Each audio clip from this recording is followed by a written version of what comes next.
여러분께서는 지금 KBS 1라디오 최강욱의 최강시사를 듣고 계십니다.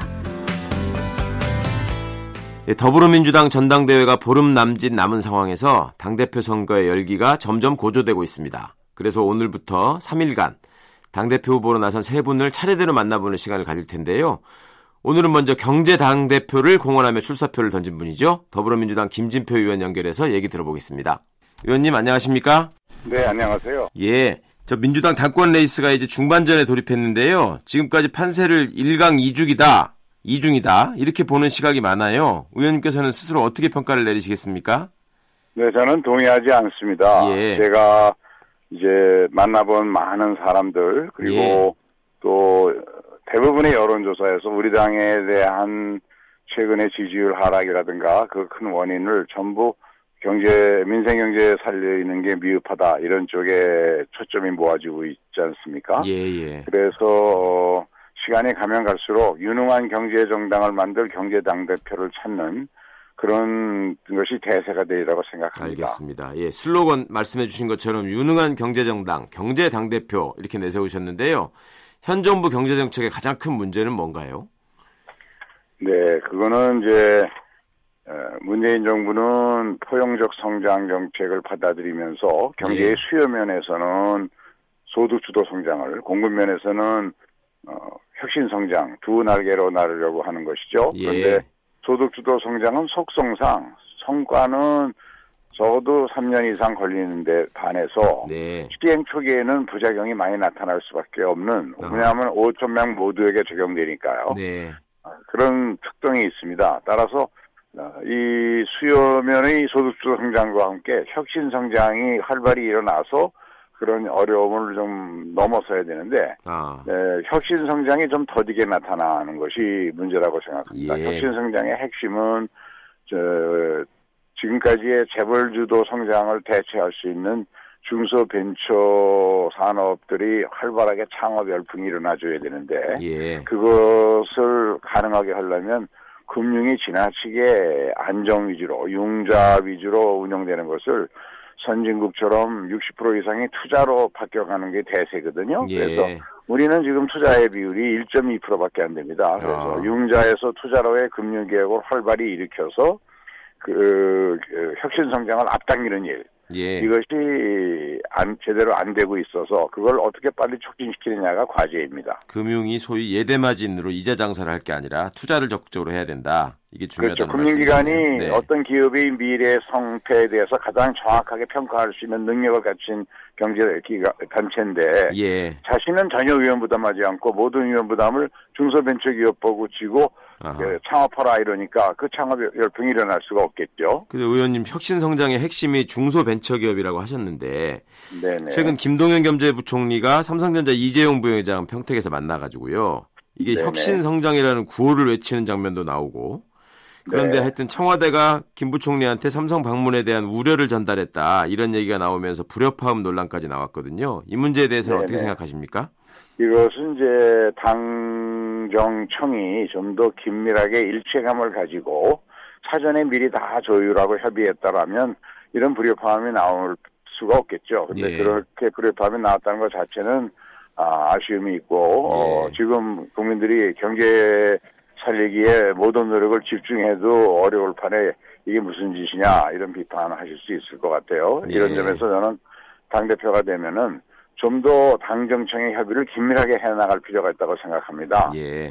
특히 당정협의는 지금까지 이제 당직을 맡은 사람들만 협의하는 게 아니라 상임위원회 소속 129명 의원들이 상임위별로 소관부처와 적어도 일주일에 한 번 정도씩 장차관들과 정기적으로 당정협의를 하고 부처 간의 이견이 있어서 조율이 안 되는 것들은 고위 당정협의를 한 달에 한 번 정도씩은 열어서 조율을 하고 이런 것들이 활발하게 만들어지려면 당대표, 국무총리, 청와대 비서실장은 주 한 번씩은 만나서 모든 국정 현안을 끝장 토론을 해서라도 정답을 만들고 정답대로 실천하고 정답대로 대야 협상도 해서 입법을 시키고 하는 이런 속도감 있는 집행이 필요하다고 생각합니다. 알겠습니다.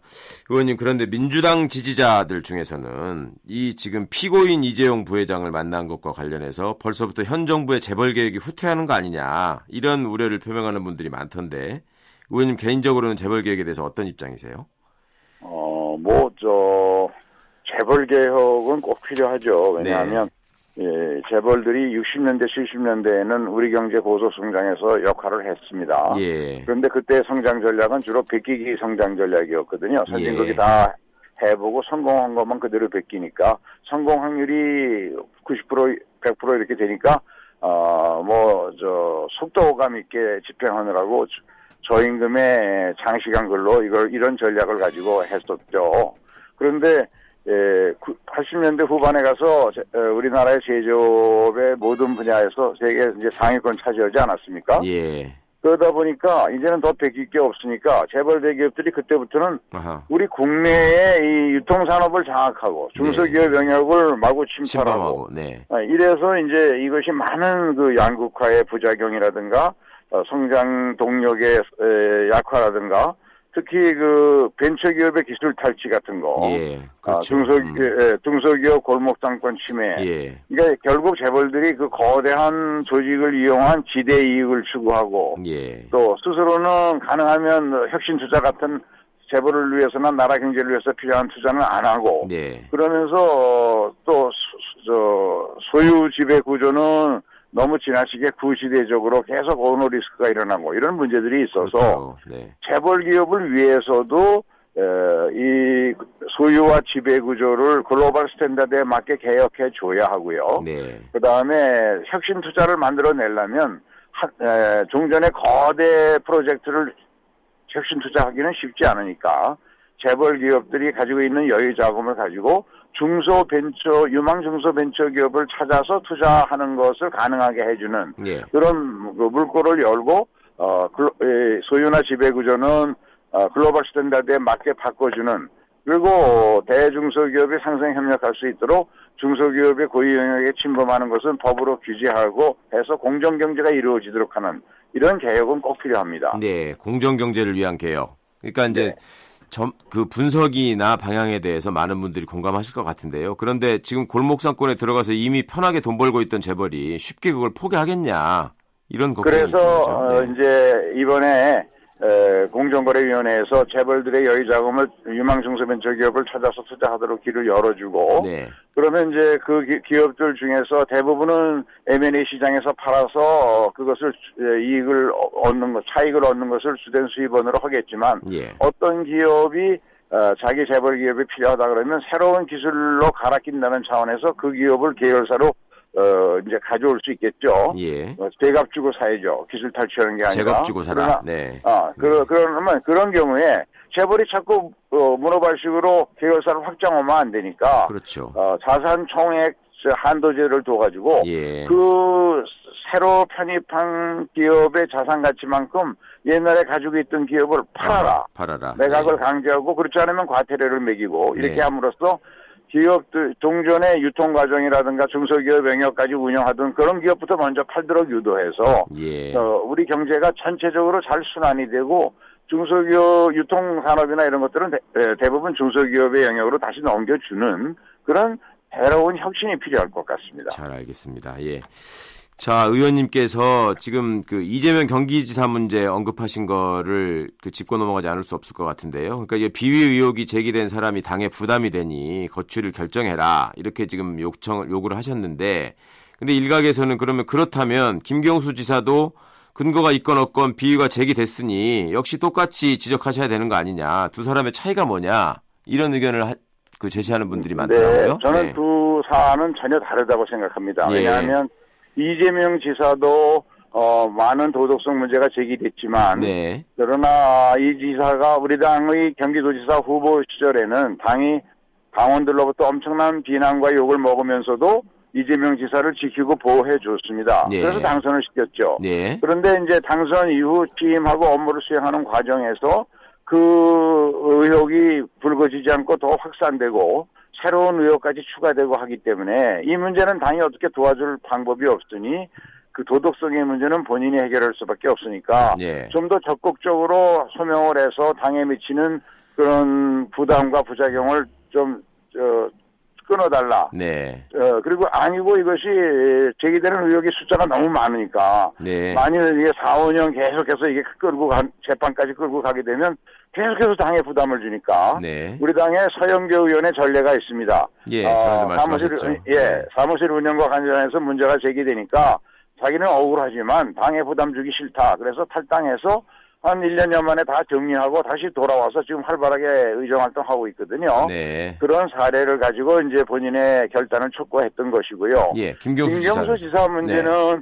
우리나라의 모든 정치인이라면 여야를 가리지 않고 그 정도의 선거행위 안 하는 사람이 있을까. 네. 그러니까 선거운동이라는 게 자기 지지 그룹을 더 공고히 하고 그것을 더 확산시키는 것이 핵심인데 네. 다만 지금 혁의를 받고 있는 소위 여론조사 행위 업무방해에 해당되느냐 하는 그런 매크로는가 이런 것들은 지금까지 확인된 거로는 대선 이후에 나왔거든요. 예.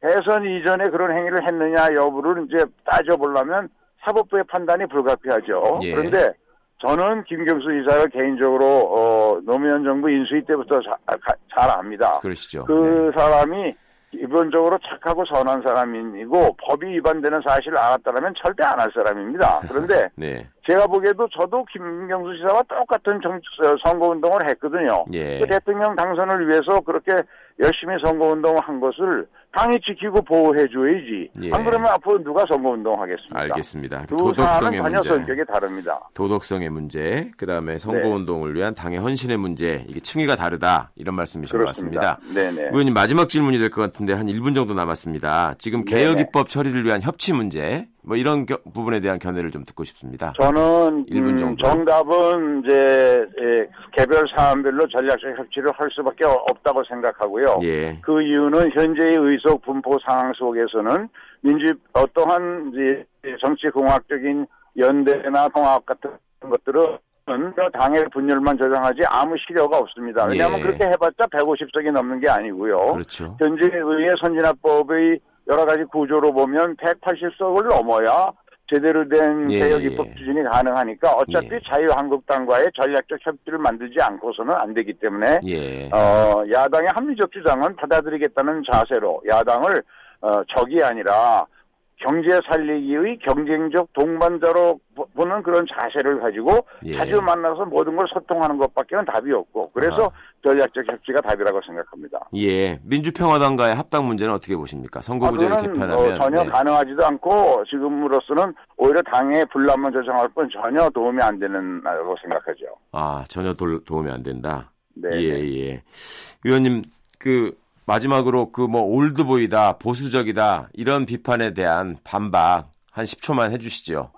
네. 제가 당내에서는 우리 정부에 있을 때 금융실명제, 부동산 실명제, 금융개혁, 재벌개혁 모두 앞장서서 해서 별명이 진표개혁이라고 네. 불러줬는데 알겠습니다. 그런 것이 붙는 건 종교인 과세 때문에 억울한데 그거는 제가 총대를 메고 내 후보의 대통령을 실천하려고 하다가 그만 제가 총알을 맞은 길이에요. 알겠습니다. 예, 많은 당원들께서 깊이 이해하실 거라고 믿습니다. 지금까지 말씀 고맙습니다. 네, 감사합니다. 예, 더불어민주당 김진표 의원이었습니다.